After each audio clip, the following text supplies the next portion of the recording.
Terima kasih atas waktunya.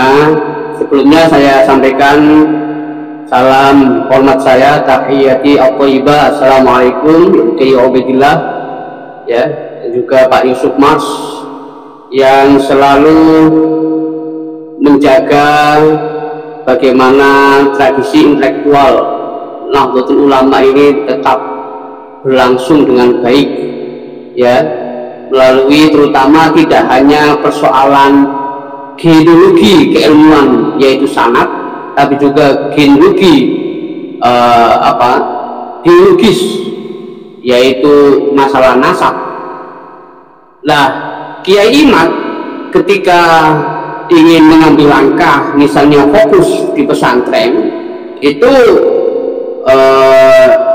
bagus-bagus saja, tapi Kiai Imad sekarang bukan hanya sekedar pengasuh pesantren, tetapi Kiai Imad sebagai pimpinan, salah satu pimpinan di organisasi yang kita sebut dengan PWI, Laskar Sabilillah.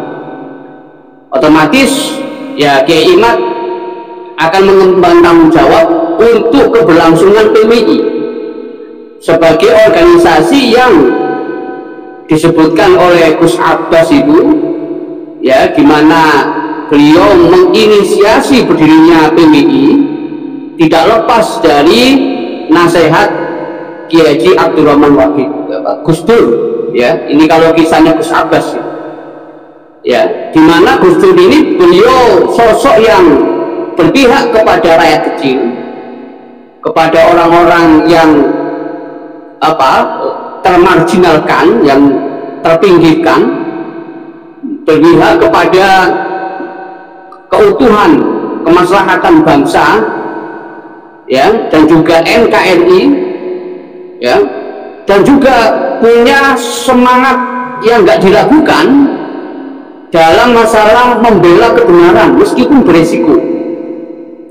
Ya, Gus Dur itu, ya, memiliki prinsip bahwa benar tetaplah benar, salah tetaplah salah. Walaupun Gus Dur itu sering mengkritik, katakanlah mengatakan seseorang itu salah, tapi Gus Dur bukan berarti menolak untuk bersaudara. Makanya Gus Dur itu kan ketika ditanya masalah siapa yang bisa menjadi musuhnya Gus Dur, ketika menyebut si A si B itu adalah musuh Gus Dur kan mengatakan di dunia ini yang pantas menjadi musuh saya, ya, yang layak jadi musuh saya itu, ya kan beliau menyebut itu, ya, Allah yarham yang sudah meninggal itu di era di era Orde Baru yang sangat mengebiri para ulama, para kiai yang mengkerdilkan NU, dan itu kemudian pantas jadi musuh Gus Dur tanpa saya sebut namanya. Nah, persoalannya sekarang ini kajian ilmiah. Kiai Imad itu kalau seandainya keluar kemana-mana membahas masalah ilmu, ya, itu justru ya berkahnya akan kembali ke pesantren.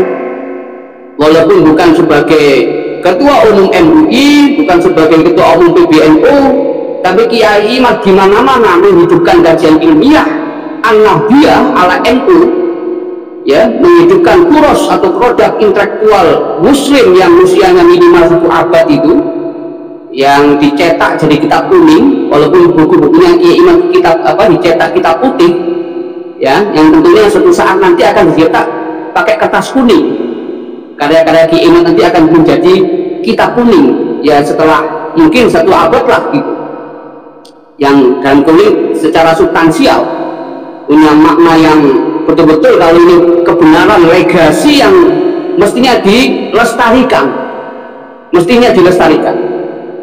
Jadi kalau Kiai Imad di pesantren oke-oke saja, tapi ya Nabi mengatakan khairun nas anfa'uhum linnas, tetaplah manusia itu ya yang paling banyak manfaat bagi yang lain. Ya, kalau bisa bermanfaat untuk kenapa harus khos? Ya, mungkin PWI itu lebih umum, lebih luas dampaknya dibandingkan ya pesantrennya Kiai Imad. karena PWI ini merupakan wadah perjuangan, ya, ulama-ulama Nahdliyin yang ingin menyampaikan secara soreh gamblang bahwa yang benar adalah benar, yang salah adalah salah, tanpa ada unsur kebencian ataupun permusuhan. Ya, yang sebenarnya yang kita musuhkan sebenarnya wala udwana illa ala zalimin, ya, sifat kezaliman itu yang kita musuh. Walaupun kemudian ada ideologi yang bisa dikatakan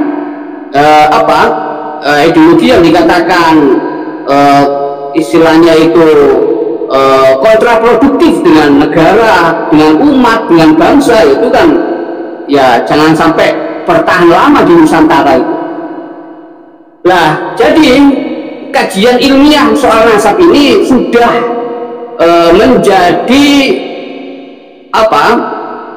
konsumsi banyak cendekiawan NU di Nusantara, banyak ulama kiai Nahdlatul Ulama di Nusantara, sehingga ini sudah menjadi bagian dari tilkah mardiyah, peninggalan yang diridhoi, menjadi bagian dari legasinya Kiai Imam, ya, sebagaimana Kiai Nawawi Banten yang beliau memiliki banyak karya dan dengan karyanya beliau abadi.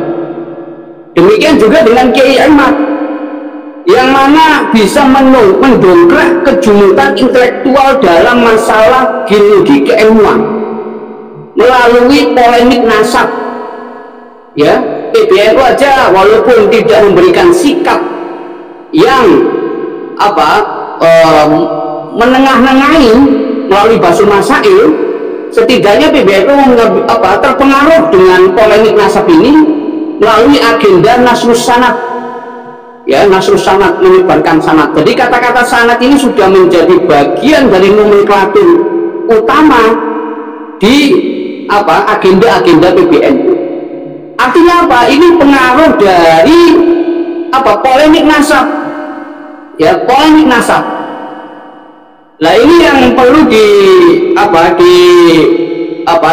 dimengerti, diketahui bahwa sebenarnya polemik nasab ini mempercepat terungkapnya agenda-agenda terselubung, terstruktur dan juga masif yang merugikan sejarah bangsa Indonesia melalui pemalsuan makam dan juga melalui pemalsuan sejarah, akuisisi organisasi Jatman, ya, dan juga banyaklah hal-hal lain, bukti-bukti rekayasa masif yang mestinya dibahas, mestinya diungkap, dikaji oleh PBNU secara adil, ya, bukan berdasarkan kebencian. Makanya kenapa harus berpura-pura lupa dengan bagaimana sikap misalnya dulu seorang guru bangsa yang dikatakan buta mata dan buta hati, ya, oleh orang yang suka membuat onar di negeri orang lain.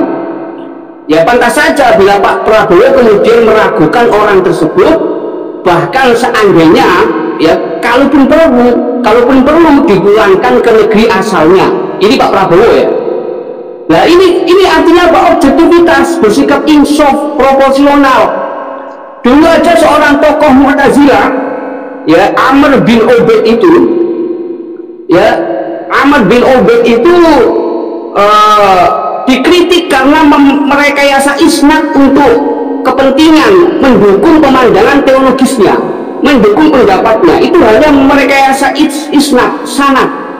Bagaimana dengan merekayasa banyak hal yang enggak hanya merugikan umat Islam tapi bangsa Indonesia ke depan?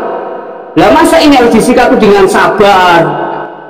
Itu jadi rekonsiliasinya mestinya tidak lagi mengaku sebagai cucu Nabi. Itu cara yang terbaik, ya. Kemudian FPI yang bertransformasi sekarang ini menjadi persaudaraan, itu kan sudah jelas pemerintah dulu telah membubarkan, ya, telah membubarkan. Makanya harus ada sikap adil dari pemerintah, ya, termasuk dari PBNU sendiri itu perlu mengambil sikap yang proporsional, yang terukur, ya, tidak hanya apa, mohon maaf, tidak hanya sebagai panutan, ya, sebagian junjungannya tidak semestinya mengebiri bahkan mengkerdilkan umat yang membelanya.